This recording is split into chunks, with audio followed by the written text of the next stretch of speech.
Welcome back to another YouTube video here at Big Baller Land. If you missed the previous videos, please go check them out. My predictions weren't too good for the Eastern Conference last series.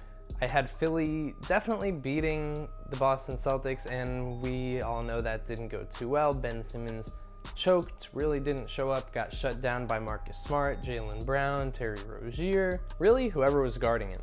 And Brad Stevens was the much better coach in that series. And if you saw the last video, you saw I explained why I had Toronto beating LeBron and the Cavs. That didn't go too well. I don't think I'm gonna doubt LeBron in this series against the Boston Celtics. We'll see. We'll see about that. But the West was a different story. I had Golden State and Houston like most people, and they did pull away with the wins there. But with all that said, let's go ahead and get into the predictions for the conference finals.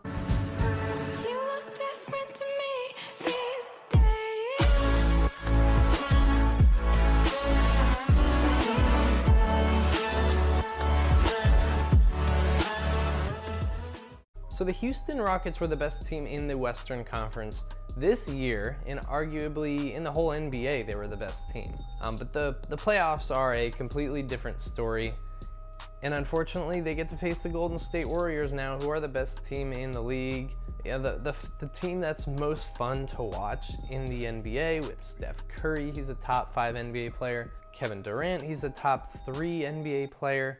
You have Draymond Green, you got Klay Thompson. These guys are elite defensively. Klay Thompson, as we know, can go off for 60 points whenever he wants, it seems like. But the Golden State Warriors are a very good basketball team. Much better than the Houston Rockets, in my opinion. James Harden is a high tier, a top tier, elite offensive player. But on the defensive end, he's not there. And no one's gonna stop Kevin Durant. No one's gonna stop Steph Curry. You only can, wear these guys out a little. But at the end of the day, I love Golden State in this series. I think they pull away with this kind of easily, in my opinion. I mean, I think they could drop one game to Houston. Houston was the #1 seed, so they do get home court advantage. I think they pull out one of those 2 games. But other than that, I mean, I think they can win one of those 2, and then we'll go back to Golden State and they'll win 2. I don't think it's gonna go the distance. I don't think it's gonna go 7 games. I think possibly 6.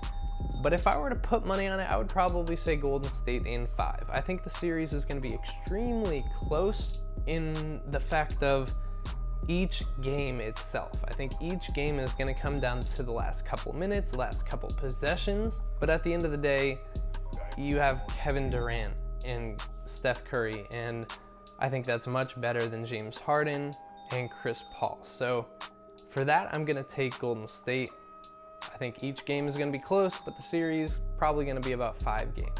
One other thing to note about these teams, why I love Golden State, they pass the ball so freaking much. They pass 4 or 5 times. They'll take about 18 to 20 seconds off the shot clock. But yeah, they pass the ball a lot. Their chemistry is so good on the court. And I'm not saying the Houston Rockets chemistry isn't good either, but they run a completely different offense. Mike D'Antoni's been doing this for years. His 7 seconds or less offense, he did at Phoenix with Steve Nash, and now he's kind of doing it here with James Harden and Chris Paul, running a fast-paced ball handler. They got Chris Paul, and someone asked how he's gonna adapt in that team, and he said the more ball handlers, the better. So they got ball handlers. They're gonna run up and down the court, shoot the ball with 14 to 15 seconds on the shot clock. A lot of ISO ball, a lot of pick and rolls with, I blanked out on his name, what's his name? Clint Capella. A lot of pick and rolls with Clint Capella.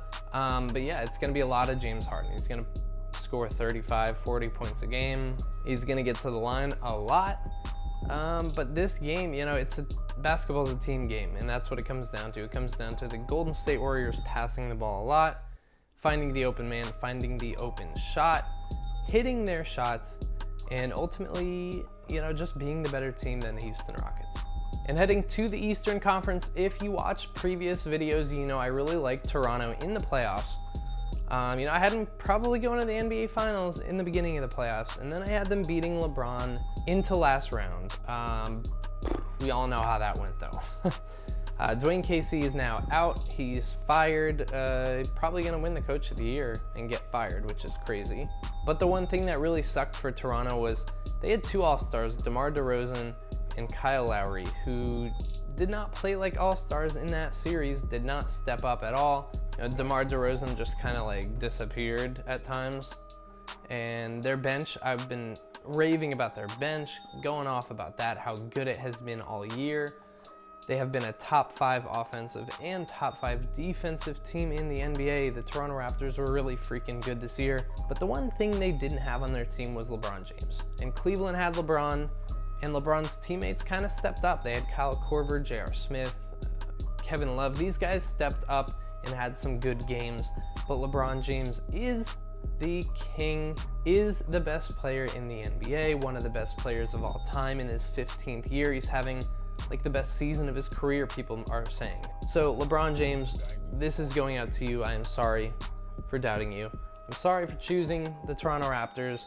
I didn't know you'd be so unstoppable and so good in your 15th year, and that's why I'm just taking you against the Boston Celtics. You know, I don't like the Celtics, being a Lakers fan, so it's easy for me to do this anyways, but LeBron James, you're the best player in the world, and I'm not gonna doubt you again. Okay, now I will give credit to the Boston Celtics. Great series against the 76ers. Brad Stevens is an incredible coach, and the Boston Celtics have a very bright future, especially with Kyrie Irving, Gordon Hayward coming back next year. Yeah, just the progression. One thing I love about young teams is the progression of Brandon Ingram, Lonzo Ball. Each year they get better. Julius Randle is 23, 24 years old. He's going to continue to get better. Players don't hit their prime until they're 26 to 28 years old. So yeah, I love Jason Tatum and I love Jaylen Brown. Terry Rozier's been hot. He should be in a starting lineup in the NBA, in my opinion. But right now, these guys are still young. And Brad Stevens, as good as he is as a coach, he's not on the court with these guys. And as good as this Boston Celtics team will be in the future, in the next 5 years, they're not beating LeBron James, in my opinion. I think LeBron is going to win both games at home, games 3 and 4. But games 1 and 2, that's going to be big for Boston. They need to win both of those games if they want to stay in the series. Because if they win one game and give up another one, and the series is 1-1 going to Cleveland, Cleveland's going to be up 3-1, and the series is practically over when you have LeBron James. I think Boston could win game 5 at home, and then you go back to Cleveland, and that's not a place you want to lose if you're Cleveland. You don't want to lose at home. You don't want to have to go back to Boston for game 7 because that's a tough place to play. So Cleveland, I see them winning in 6. I see them coming into game 6, getting it done. LeBron James is the king and will make it back to the NBA Finals, and ultimately is going to lose in the finals to the Golden State Warriors because they are superior to everyone else in the NBA. There are my predictions. Golden State in 5 over Houston. Cleveland is winning in 6 over Boston. Drop a comment, let me know what you think. If you like this video, please give a thumbs up, subscribe. I'm making more videos coming up. The off season is almost here. The draft lottery is in just a few days. Gonna start doing some mock drafts. Please drop a like, argue in the comments, let me know your thoughts. I will reply to all comments on this video. Just let me know your thoughts. As always, social media is in the description. You can find everything there, Twitter, Instagram, whatever social media I have, I'm gonna be putting in there. New episode of Big Baller Land podcast is dropping soon. If you're seeing this video, it's coming out on Saturday night. So head to Apple Podcasts. It's the purple app on your iPhone. If you don't have an iPhone, oh, that sucks, but it's on SoundCloud as well. So just search Big Baller Land. We had a special guest come on. This episode, we do episodes every Saturday. So yeah, stay tuned for that. Subscribe, everything's gonna be in the description. Thank you guys, and I will see you in the next video.